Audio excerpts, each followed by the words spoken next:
The first person they laughed at that morning was not the mother. It was the maid. Elena Morales stood beneath the white columns of Rosebridge Academy in a black dress she had ironed twice before sunrise. The dress was simple, old, and a little shiny at the elbows.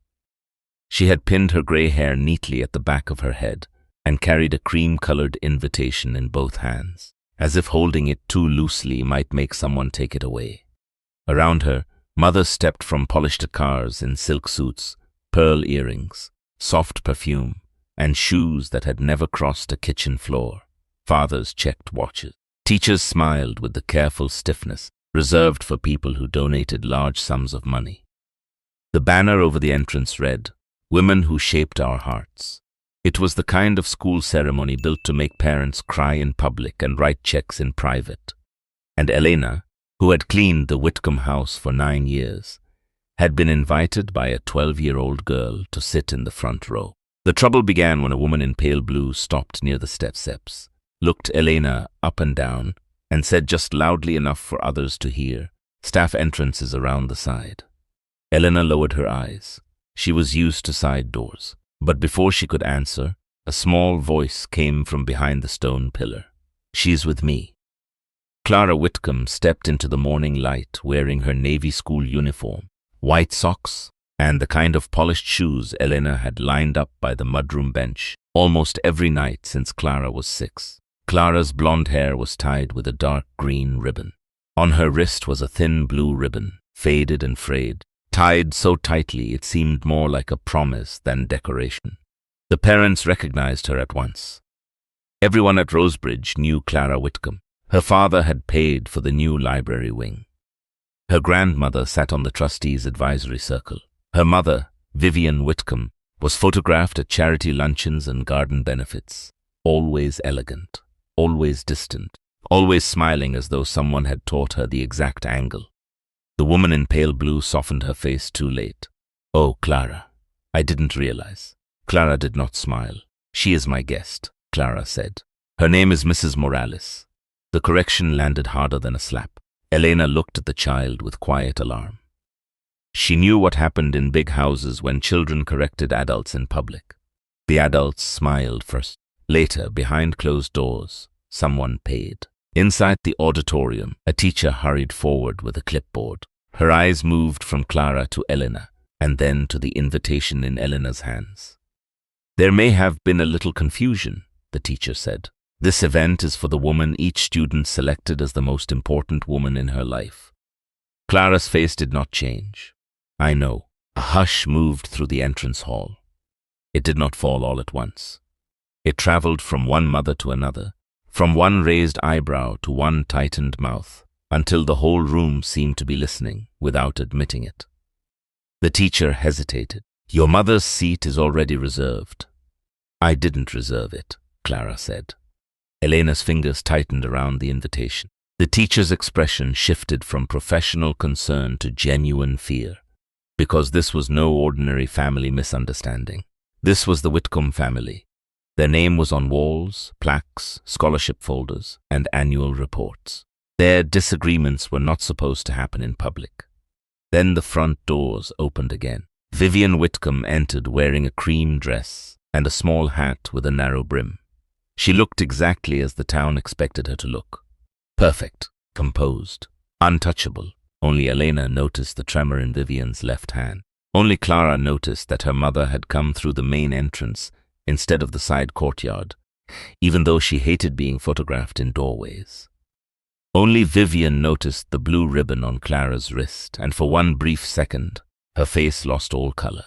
Behind Vivian came Grant Whitcomb, tall, calm, silver-haired, with the steady confidence of a man who believed every room already belonged to him. Beside him walked his mother, Marjorie, elegant in charcoal gray, carrying herself with the old-fashioned authority of someone who had spent a lifetime deciding which women were acceptable and which were not. Grant smiled as though nothing unusual had happened. "There you are, sweetheart," he said to Clara. "Your mother was worried you'd started without her." Clara looked at her father. Then she looked past him to the auditorium doors. A photographer had appeared near the aisle. A school administrator was holding a folded program. On the first page, under Clara Whitcomb's name, someone had printed Vivian Whitcomb, honored guest. But Clara had not written that name. Elena saw the child's shoulders stiffen. Vivian took one step toward her daughter. Her face was wounded, but not angry. She looked like a woman approaching a room where something terrible had already happened. Clara moved in front of the auditorium doors and stretched both arms wide. She said. The word was small, but the hallway heard it. Vivian stopped. Grant's smile thinned. Clara. The child did not look at him. She looked at her mother, and in that moment, the cruelty everyone thought they saw in Clara's face was not cruelty at all. It was terror. Not today, Mama, Clara whispered. Not this room.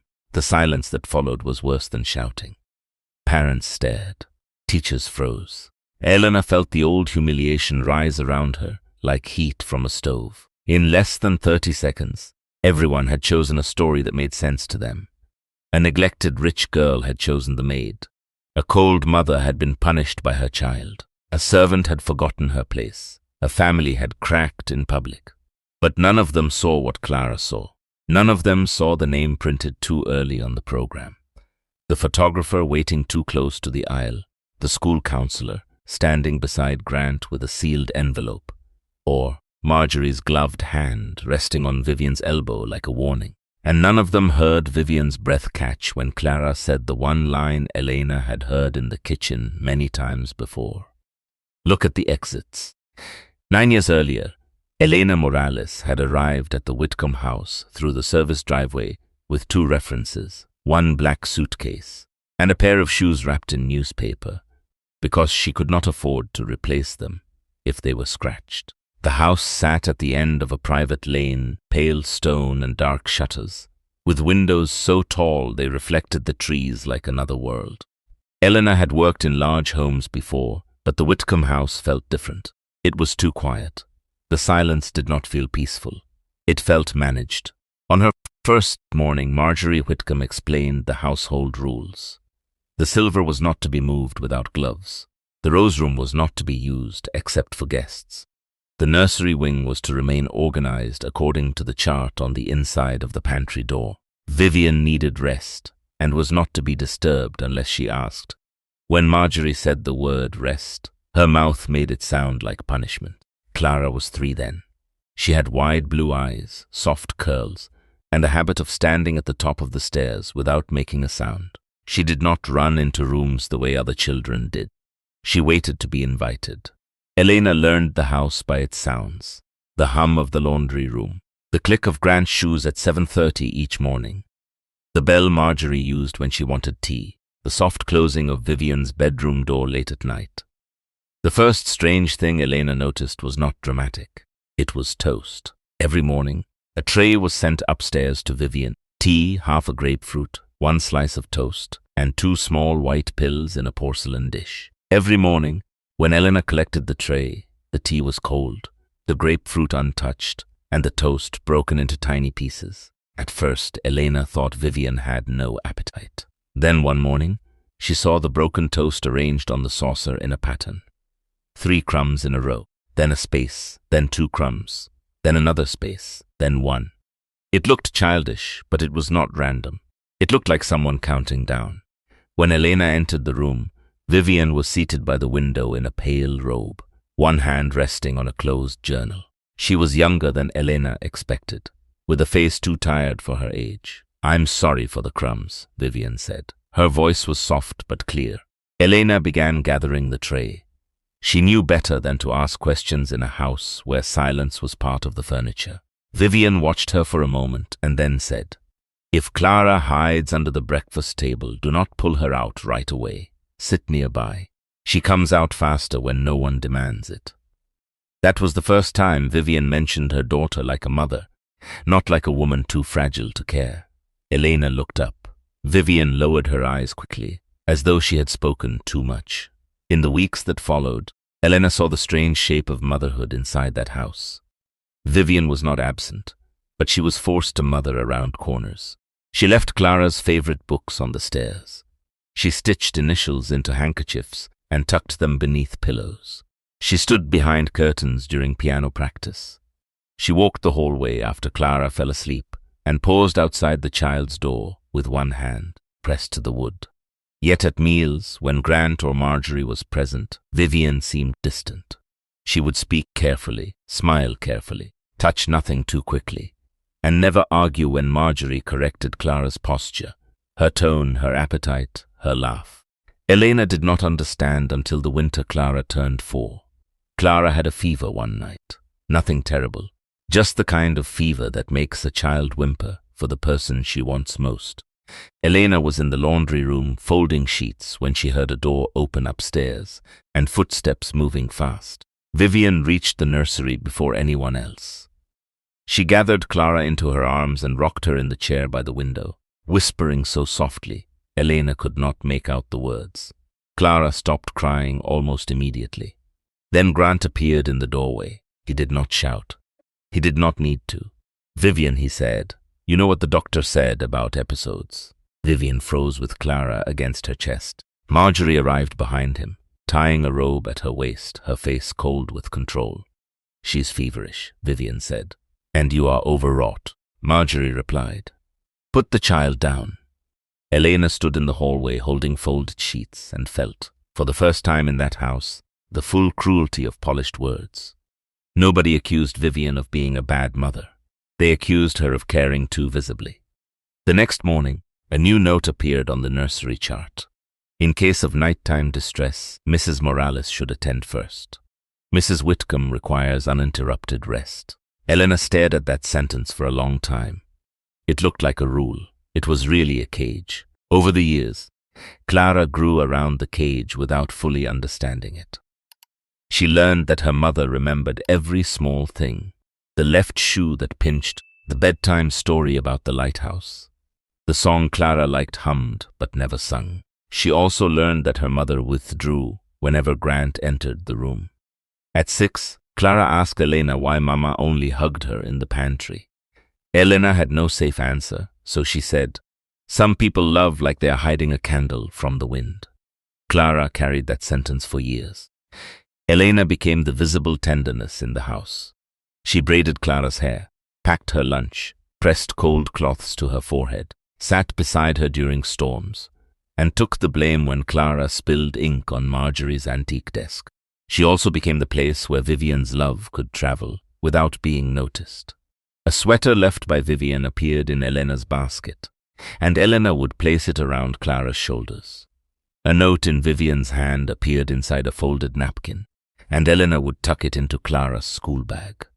A birthday charm bought by Vivian arrived in Elena's apron pocket, and Elena would pretend she had found it at the market. Clara was not fooled forever. Children raised in silent houses become experts at small evidence. By 8, she knew her mother's handwriting. By 9, she knew the difference between tiredness and fear. By 10, she knew that her father's gentle voice could make a room colder than anger. And by 12, she had learned to look at the exits. The blue ribbon came from Vivian. It had once tied a bundle of letters, hidden behind the loose back panel of a linen closet drawer. Clara found the bundle by accident while searching for wrapping paper. She did not read all of it. She was old enough to know some secrets belonged to adults, but young enough to believe that saving a secret might save a person. On top of the letters was a small card in Vivian's hand. "If anything happens in a room full of smiles, look at the exits first." Clara did not understand the sentence then. She only took the ribbon and wore it under her sleeve. 2 weeks before the school ceremony, Rosebridge Academy gave every student a cream envelope. Inside was an invitation form asking each child to choose the woman who had most shaped her heart. Students were encouraged to write a short tribute and bring that person to the spring assembly. Clara brought the form home and sat at the kitchen table while Elena peeled apples for a pie Marjorie had requested but would later pretend was too rustic for guests. The house was quiet except for the knife moving against apple skin. Clara wrote carefully, "Mrs. Elena Morales." Then she paused over the tribute line and wrote. She kept the candle lit when no one was allowed to see it. Elena read the words upside down and went still. "Miss Clara," she said gently, Your mother should be there. Clara kept her eyes on the paper. She will be there if father wants her to be seen. Elena felt the knife slip slightly in her hand. That was not a child's answer. It was a survivor's answer. The invitation should have remained a simple school form. In the Whitcomb house, nothing simple stayed simple for long. 3 days after Clara submitted Elena's name, Grant came home early. Elena heard his car before the gate chime finished ringing. By then, she knew the difference between an ordinary arrival and a controlled one. The controlled arrivals were quieter. No phone calls, no laughter, just the front door opening and the house holding its breath. Grant went directly to the small library where Clara did her homework. Elena was polishing the hallway table when she heard his voice through the half-open door. He sounded almost kind. Your teacher called. She said you made a surprising choice. Clara did not answer. Grant continued. Mrs. Morales has been good to you. No one denies that. But ceremonies like this are not only about feelings. They are about family. Elena saw Clara's school shoes beneath the library desk. The toes pointed inward, a sign she was gripping the chair rung with her feet. Grant lowered his voice. You will change the name to your mother. Clara's answer came after a long silence. No, the word was not loud. That made it worse. Grant stepped closer to the desk. Elena could not see his face, but she could imagine the smile. Your mother has had a difficult few years. Public rejection from her only child would be very harmful to her. You don't want to harm your mother, do you? That was how Grant punished people. He placed the weapon in their own hands and told them they were the cruel one. Clara said nothing. That evening, Vivian did not come down for dinner.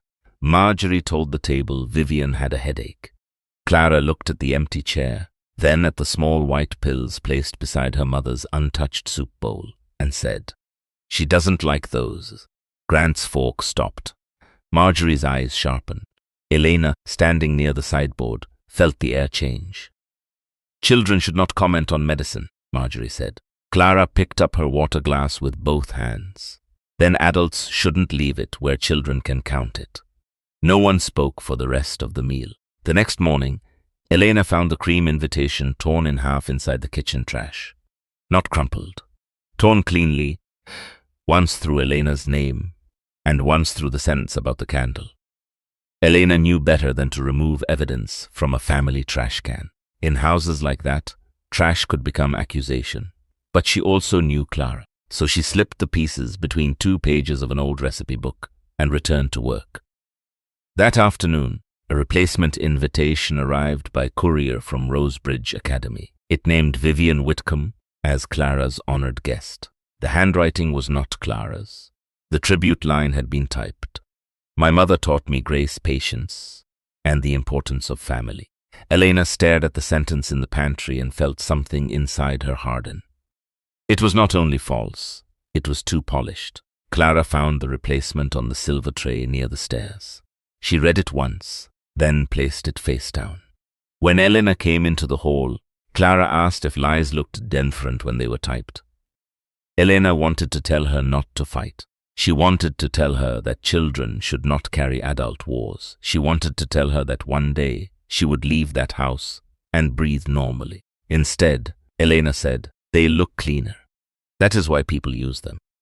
That night, Clara did something she had never done before. She went to her mother's room. Vivian was seated at the little writing desk by the window.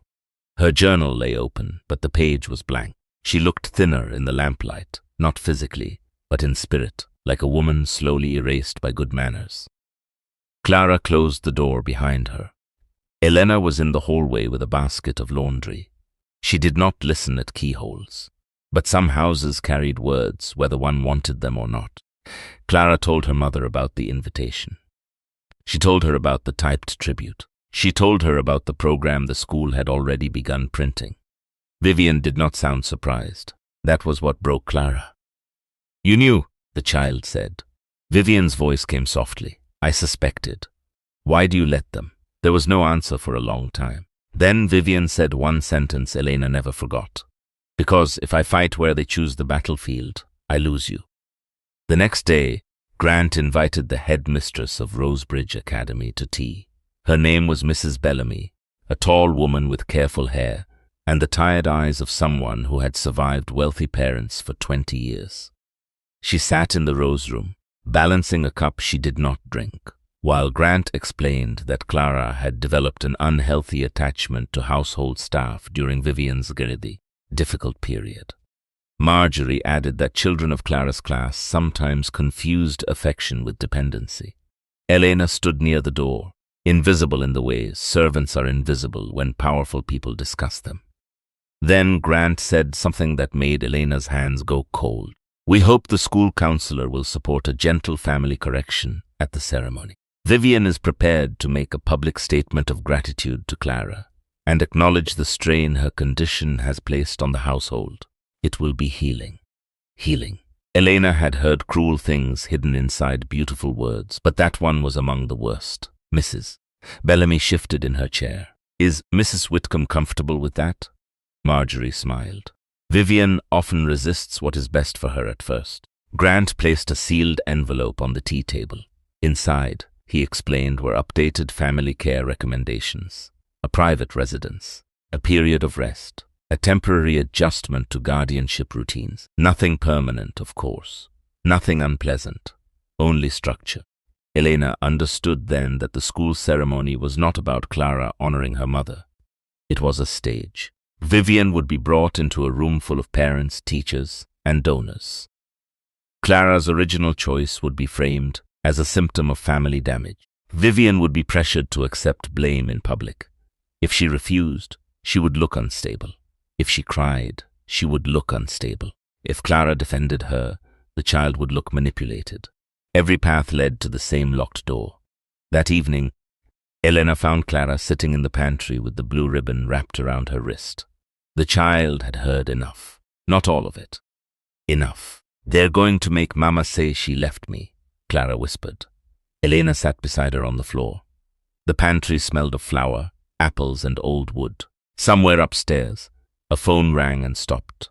The house went on pretending it was ordinary. Clara looked at Elena with eyes too old for her face. If she walks into that room, they win. Elena had no answer, because the child was right. For the next week, the pressure grew. A school counselor called Clara out of arithmetic to ask if she felt safe with her mother. Clara asked if the counselor meant safe from being loved or safe from being watched. The counselor wrote something down. A photographer confirmed arrival time with the Whitcomb house. Grant told Clara it was for family memories.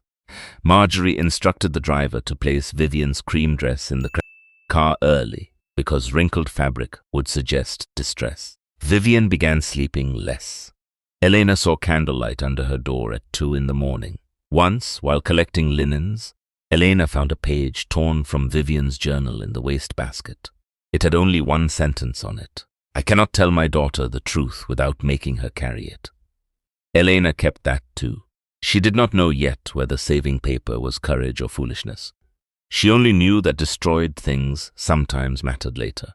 The night before the ceremony, Grant dismissed Elena from the household. He did it in the breakfast room, in front of Clara. He said Mrs. Morales had shown poor boundaries. He said she had encouraged emotional confusion. He said she would be paid through the end of the month and should be grateful for the family's generosity. Elena stood with her hands folded. Clara's face went white. Vivian, seated at the far end of the table, placed one hand on the tablecloth as if keeping herself from standing.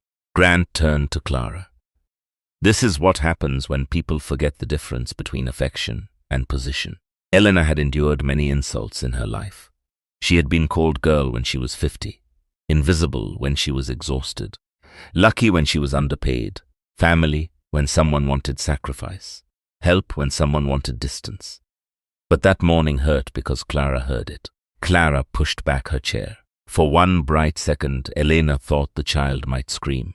Instead, Clara walked to the sideboard, picked up the torn original invitation from inside the recipe book where Elena had hidden it, and placed it flat on the breakfast table. Grant's expression changed. "Not much." "Enough," Clara said. "You missed a piece." Then she walked out. On the morning of the ceremony, Grant allowed Elena to attend for one reason. He believed humiliation would finish what dismissal had started. If Elena appeared at Rosebridge with an invalid invitation, she would be corrected in public. Clara would be embarrassed. Vivian would be wounded. Grant would step forward as the steady father repairing the damage. The school would witness exactly what he needed them to witness. A child confused by a maid, a mother damaged by rejection, a family rescued by Grant Whitcomb.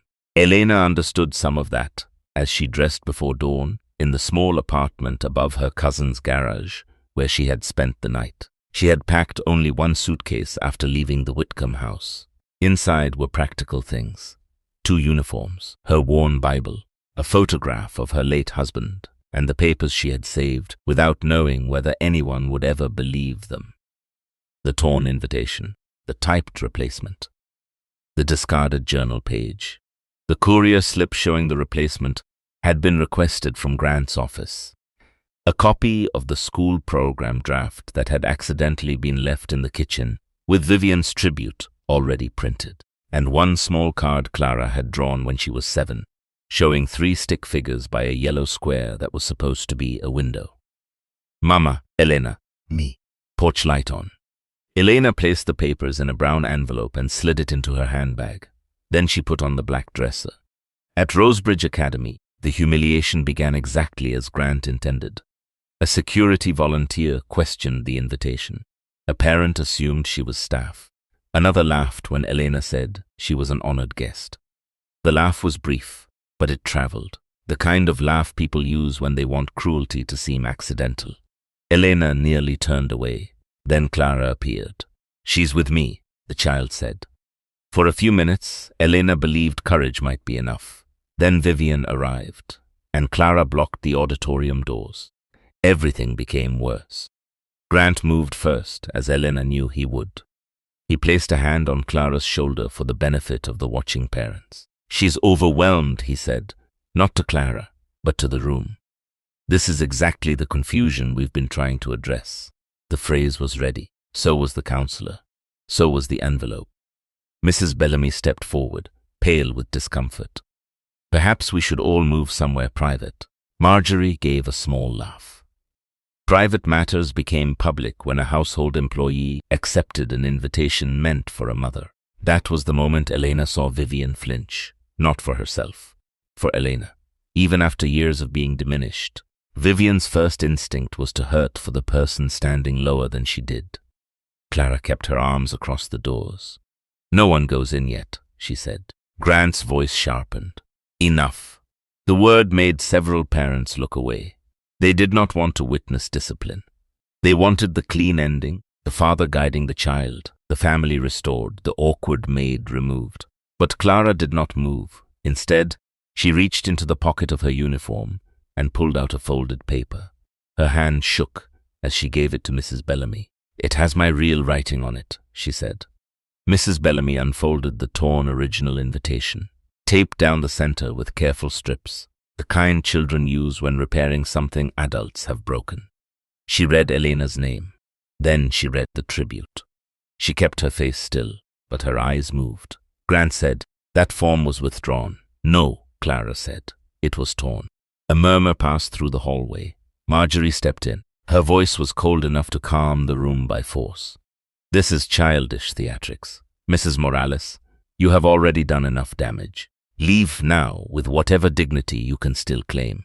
Elena had planned to stay quiet. For 9 years, quiet had kept her employed. Quiet had kept Clara fed, dressed, comforted, and close enough to Vivian's hidden love. Quiet had allowed her to survive inside a house where truth was always the first servant dismissed.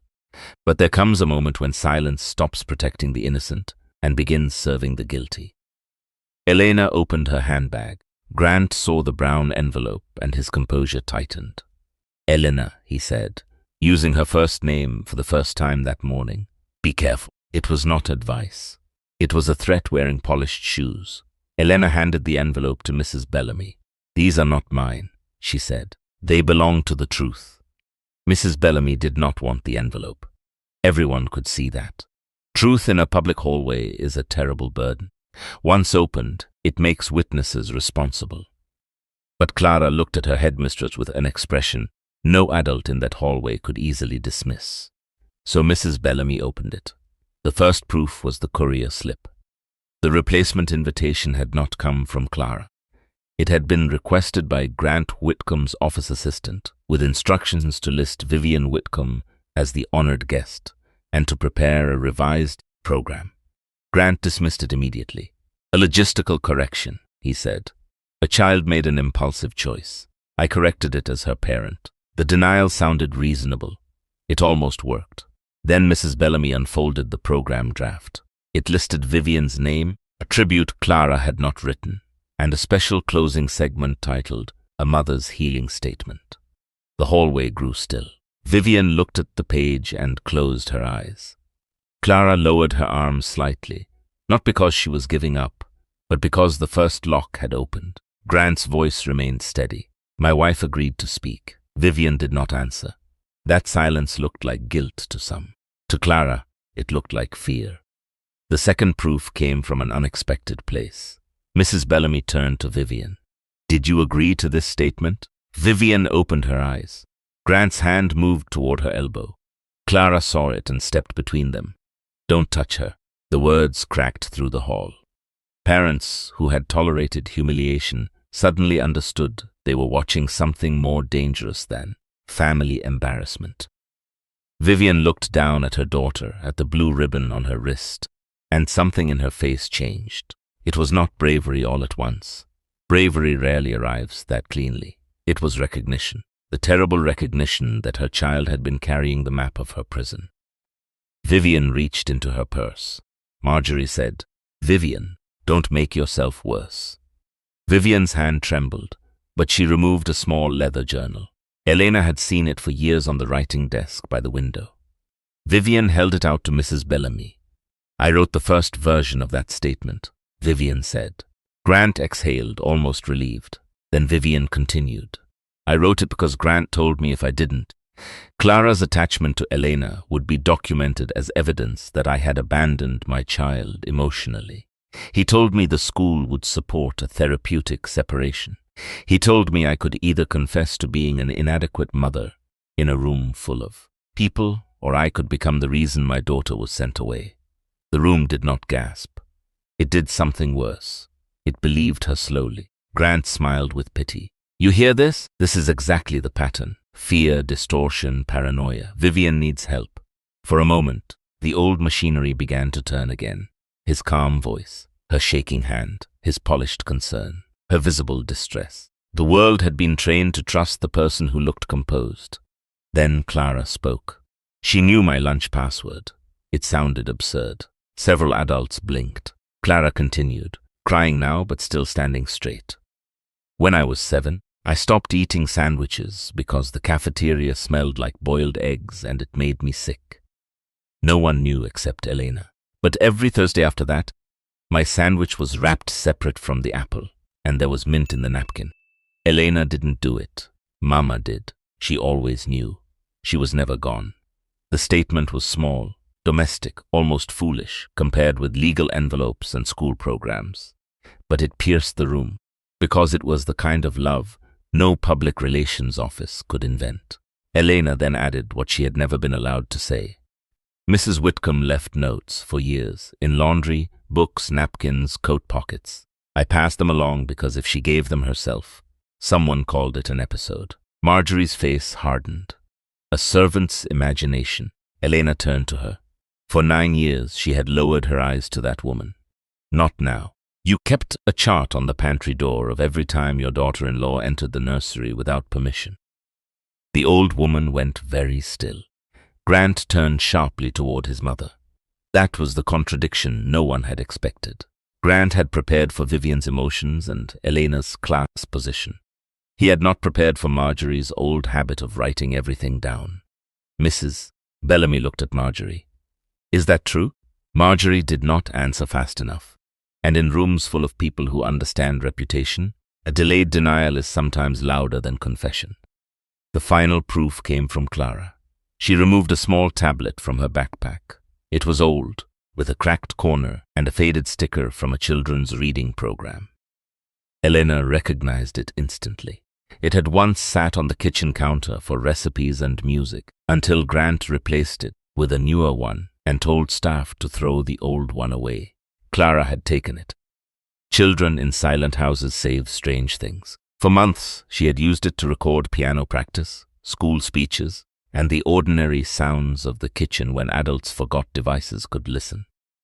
She had not meant to catch secrets. She had meant to practice reading clearly. But one recording, made the night after the invitation form came home, had captured Grant and Marjorie in the breakfast room. The sound was not perfect. There was the hum of the refrigerator and the faint tick of the wall clock. But Grant's voice was unmistakable. He said Vivian would break if Clara rejected her publicly.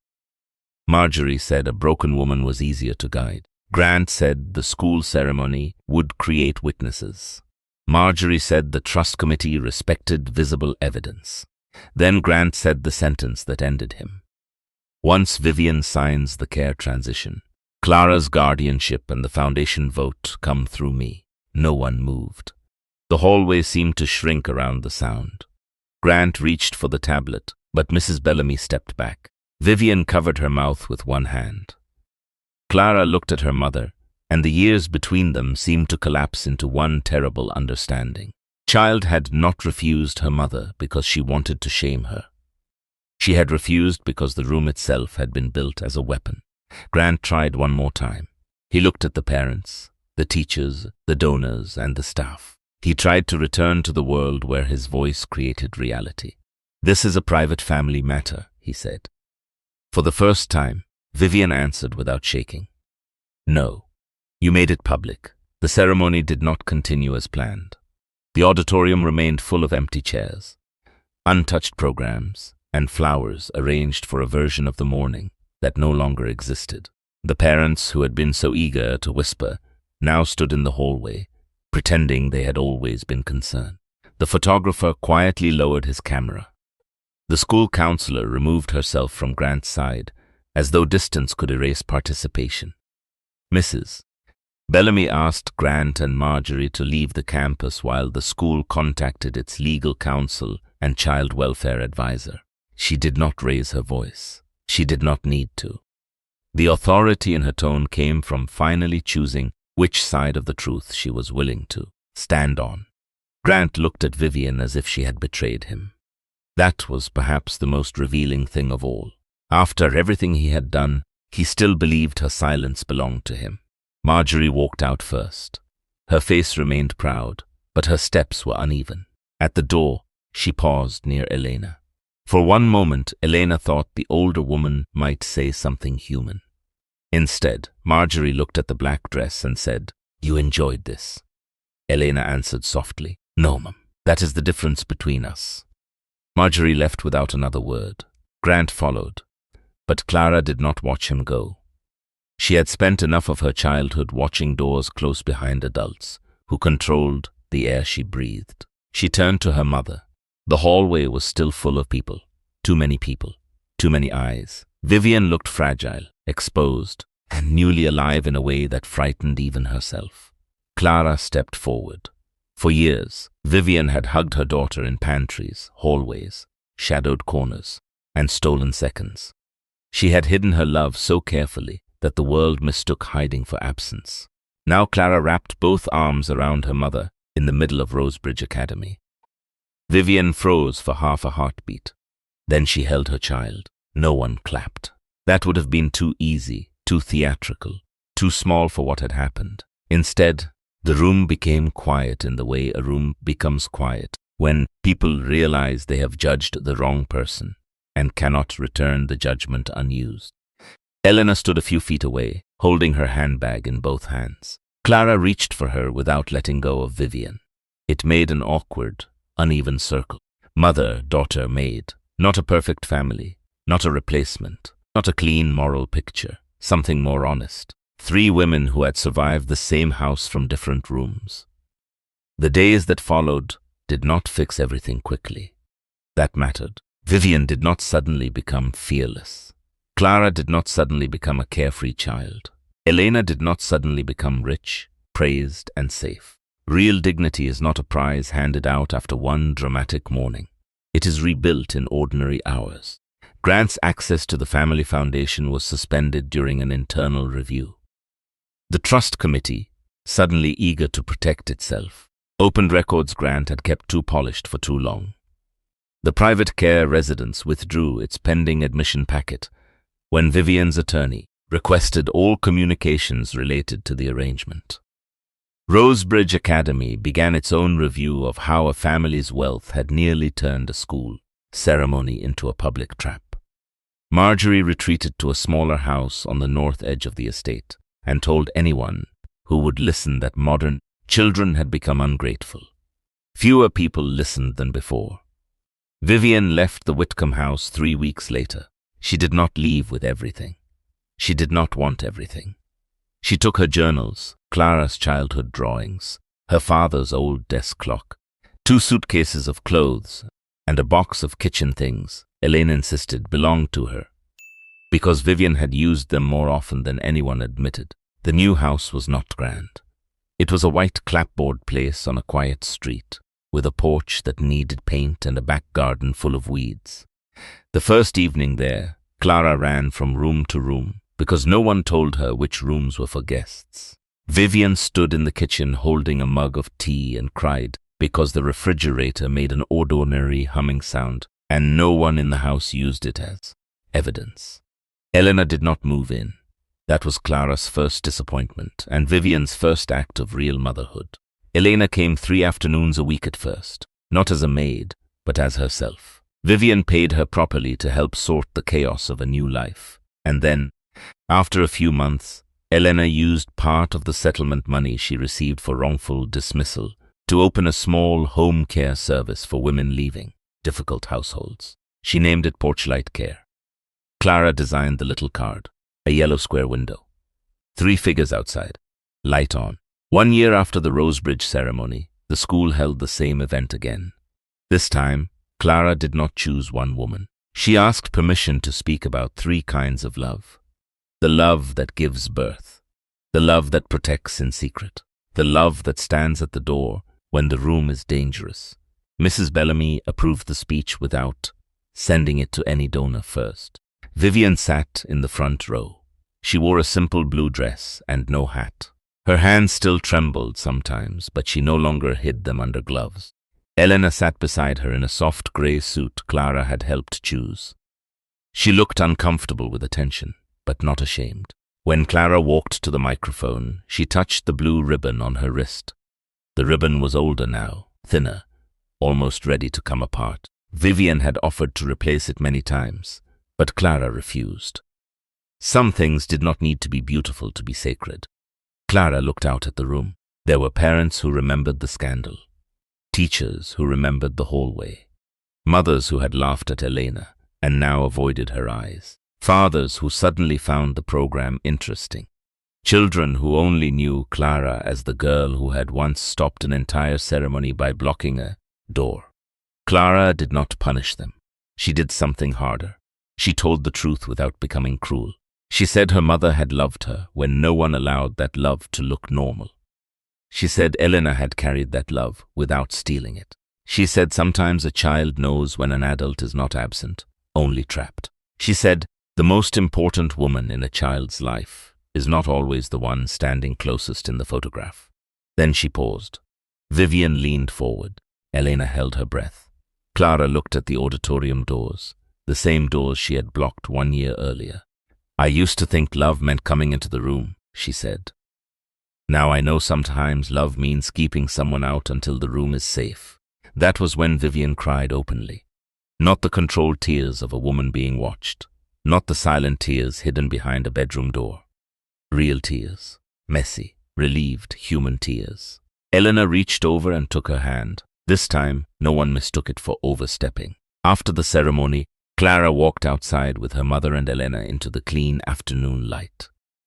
The school columns no longer looked as grand to her. They were only stone. The steps were only steps. The doors were only doors. A year earlier, those doors had looked powerful enough to destroy her family. Now they stood open behind her. At the bottom of the steps, Vivian stopped. She looked at Elena, then at Clara. "I'm sorry," Vivian said. It was not the apology people expected. It was not for failing to love. It was for letting love become hidden so long that her child had to defend it. Clara pressed her forehead against her mother's shoulder. Elena looked away to give them privacy, but Clara reached back and caught her hand. For a moment, none of them moved. 3 shadows stretched across the school walkway in the late sun. One belonged to a mother who had finally stepped out of the polished cage. One belonged to a maid who had never been just a maid. One belonged to a child who had stood in front of a door and taught a room full of adults the difference between shame and protection. And this time, when they walked away, no one sent them to the side entrance. Some stories look simple from the outside. A child rejects a mother. A maid receives honor she was never supposed to have. A wealthy family cracks in public. People whisper because whispering is easier than wondering whether they have misunderstood the pain in front of them. But sometimes the person who looks absent is surviving something no one has been allowed to see. Sometimes the person standing quietly in the background is carrying more love than the room can measure. And sometimes a child's strange, painful choice is not rebellion at all. It is protection spoken in the only language adults have left her. The lesson is not that every family secret should be exposed in public. The lesson is that polished stories are not always honest stories. Before we judge the mother who seems distant, the worker who seems too close, or the child who seems disrespectful, we might ask what invisible pressure has shaped that moment. Because love does not always arrive with perfect words. Sometimes it comes through a packed lunch, a saved note, a hand on a doorway, a ribbon tied around a wrist, or one brave person saying no when everyone else expects silence. And now I'd love to ask you this. Do you think Clara was right to stop her mother at the door, even though it hurt her in front of everyone? Share your thoughts in the comments. And if this story stayed with you, please subscribe to The Last Truth Stories for more emotional fiction about hidden truths, family secrets, dignity, justice, and the quiet courage people carry when no one is watching.